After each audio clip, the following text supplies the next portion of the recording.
Hello, welcome to another episode of Science at Home with Mr. Hall.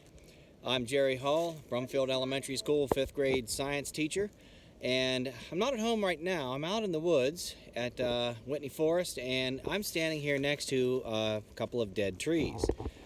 So in the forest, this is my son Julian and my son Liam up here. So in the forest, a dead tree, as you see here, see these dead trees?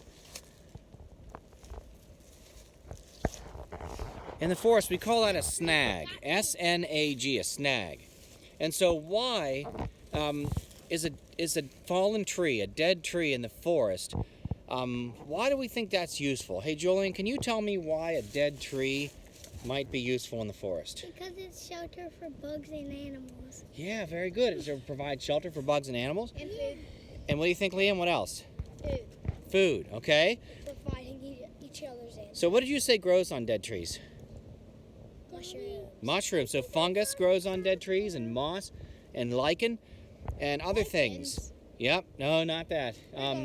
So Julian, go ahead and pull away some of that dead bark. Let's take a look at this. Oh man, look at that. What? Oopsie. Go ahead, see it? Dead So bark. all this area under here is habitat where bugs and things can live. See that? Yeah.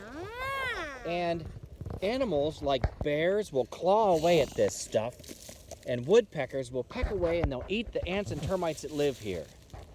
So a snag seems like it would be a waste, doesn't it? It seems like it's a waste. Yeah, it's a waste. But in reality, is a snag a waste, or is it a useful thing to have in the forest?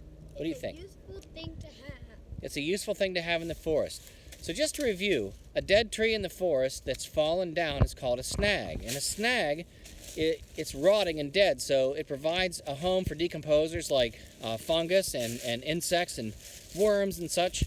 And in turn, it provides shelter for those bugs and other small animals. And then those animals provide nourishment for other bigger animals and birds that come along. So another thing to mention is that where this tree went down, there's some space available in the sky up there. So because there's space available in the sky, the undergrowth over here is starting to sprout up. And the little trees, like these guys, finally get a chance to take their turn in the sun. So now begins a race to see which trees can take this spot that was left behind by these dead trees. Everything in the forest has a purpose, and snags, dead trees in the forest, serve their purpose as well.